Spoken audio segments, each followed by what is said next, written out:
Hi folks, how you doing? Today we're gonna continue with this series I called Carlsen's Great Predecessors. Copyright Kasparov, of course. And today is the turn of the second world chess champion, Emanuel Lasker. He was born like Steinitz in some German territories down there in the 19th century. He beat Steinitz to become world champion and held the title for more than 20 years, I think. And well, he was a quite successful chess player, but also a great mathematician, a philosopher. And well, finally he ended up living in, I think, in the United States, and died in, I think, in New York, maybe in the 40s or in the 30s, something like that. Had a long life and was quite successful playing very pragmatic, very practical chess. He was said to be taking advantage of psychological weaknesses of his opponents, etc. In this game, we're gonna see he's gonna play the previous world champion, Steinitz, and this game was played in London in 1899. And we're gonna see, well, Steinitz playing really weak and falling under a nice attack by Lasker. Lasker was black here, Steinitz with white pieces. e4, e5, knight c3, knight f6, f4, and there we go. Once again, we got the Vienna game as in the previous video. In case you haven't seen it, go ahead and check it. It was another Vienna game won by Steinitz. This time he's gonna lose this game. Lasker is playing with black. He plays d5 and now d3, protecting the center. Not really sure if this is good or bad. I mean, the Vienna games theory is not my territory, but seems rather dull a little bit, just too shy. But just I don't know about this opening that much. So knight c6, natural moves, and now some exchange.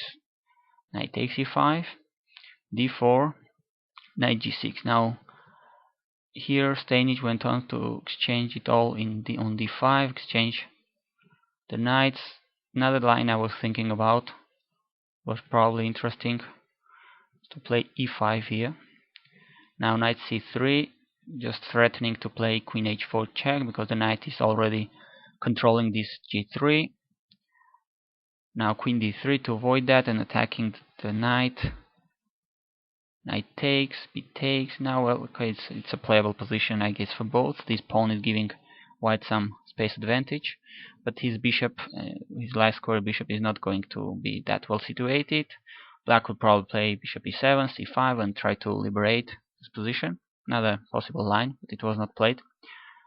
Steinitz went for the exchanges on d5, and after all these, played knight f3. Now bishop g4 is, well, black is really having a comfortable position, a very nice game.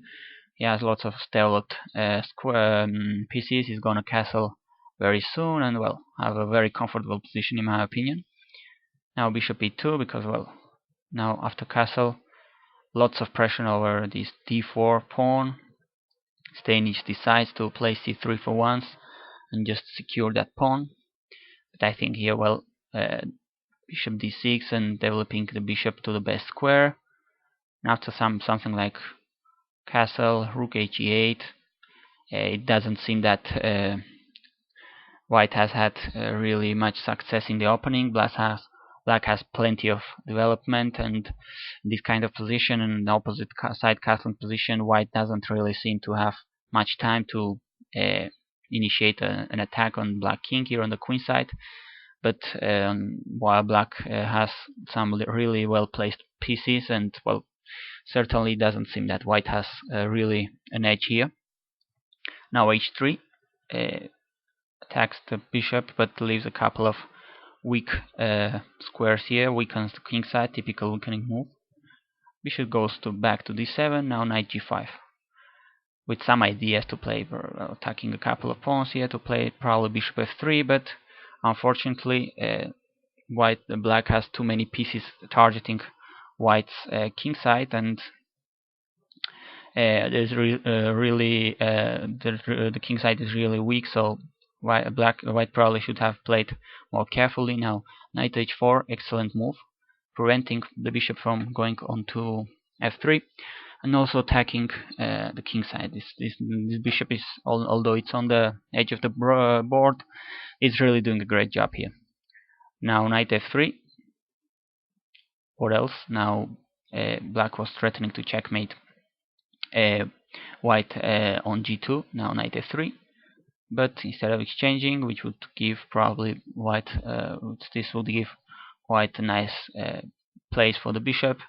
Instead, Lasker goes with a spectacular sacrifice, taking on g2. There it goes, sacrificing the piece for a long-term initiative, for a long-term attack.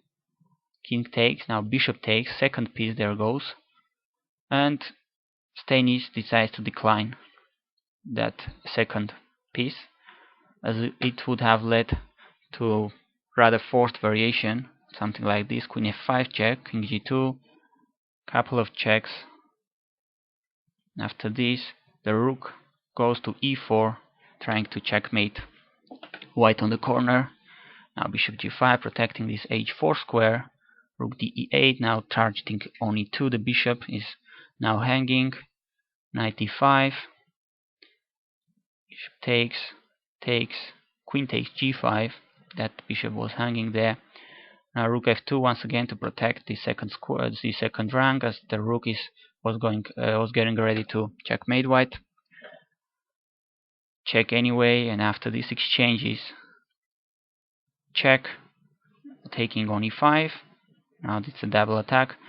Black is going to take the bishop on e2 and be up nothing less than these three connected passed pawns on the king side, which are absolutely going to win the game very easily. So probably Stanis saw something like this, calculated something like this, and declined the offer. But anyway, his position is rather bad here, because now his king side is destroyed, and although he has some material, black has sacrificed the knight, his king is very, very weak, and black has lots of good coordination here.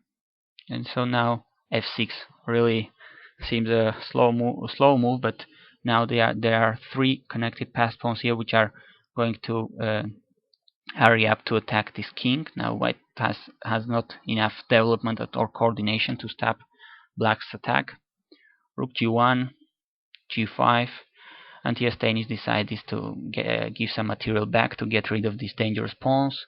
Takes on g5 with bishop, and takes with the rook. Now queen e6, just trying to get through the e-file. White's position is really dangerous. These couple of bishops here are doing a great job. The rooks here. White's king is really weak. Queen d3, just protecting there. Now bishop f4, attacking the rook, and also trying to get with the bishop, or maybe the queen if he wants to exchange it. Now rook h1. There is really no way to put the rook on g5. Nothing really good can be done with this rook. If it goes, for instance, to g7, bishop e3 check, king e1. Now bishop f5. The queen is under attack, and the black queen is going to go to h6, attacking the rook, and go down with some really nasty threats of checkmate. So Stanis decides to give up that rook for the time being, and brings the other rook from a1 to h1, trying to have some counterplay, trying to have something. Bishop takes on g5, knight takes, and now queen f6 check. It's a check. The knight is being attacked. Bishop f3, but Lasker doesn't take it first, because it doesn't take the knight right away, because his own bishop is under attack here on h3. So he goes not there, but to f5, attacking the queen. Now the knight is going to be lost in the next move. So Stanis tries an intermediate move, some tactics. Takes on h7, attacking the queen at the same time, but the queen can go to g6. Now the queen is still under attack. Queen b5 with a fairly with some tricks on b7, but obviously now White's king is going to be decisively weak. c6 is a very interesting move, just chasing away the queen from there. Queen a5, although he's threatening to take this a7 pawn, it seems that there is not much there. Rook e7, just attacking the knight on h7. Rook h5 was played here. Taking on taking on a7 was not going to give white anything, because now rook goes to g8. Now the rook and the queen are protecting each other, and the g file is very vulnerable to the attacks, taking into account that the other rook is protecting the e file. This king on f2 is kind of boxed here, and checking is not going to give white much, because now king b8 strong move. There are not any more checks, and black has improved his position quite a lot. That's why after rook e7, white decides to go rook h5. But anyway, his position is really very dangerous, very bad here. Bishop g4, attacking both the bishop, the rook. Obviously exchanging doesn't seem that great, because his king would be deprived of his kind of last defender. Now rook g5, attacking the queen, but queen c2 check, king g3. And after this exchange, well, it is clear that white is not going to survive for much more. So William Staney decided to resign the game, as just to see if he takes. The rooks are really powerful here, so I mean, there are lots of threats against the white king, so it's going to be, the game is not going to be much more longer. So this is the game we're going to see today. Rather short, 20 something move, maybe 30, in which the previous world champion William Staney had to resign with white pieces against Lasker. In fact, the world championship match they played, at the first games they were rather equal, but in the end Lasker went on to win very easily. Staney was quite old at that time, and he had to give up the title, and so Lasker went on to be world champion for more than 20 years. And okay, we'll see the next world champion, Capablanca, in the next videos. Hope to see you there, and thanks for watching.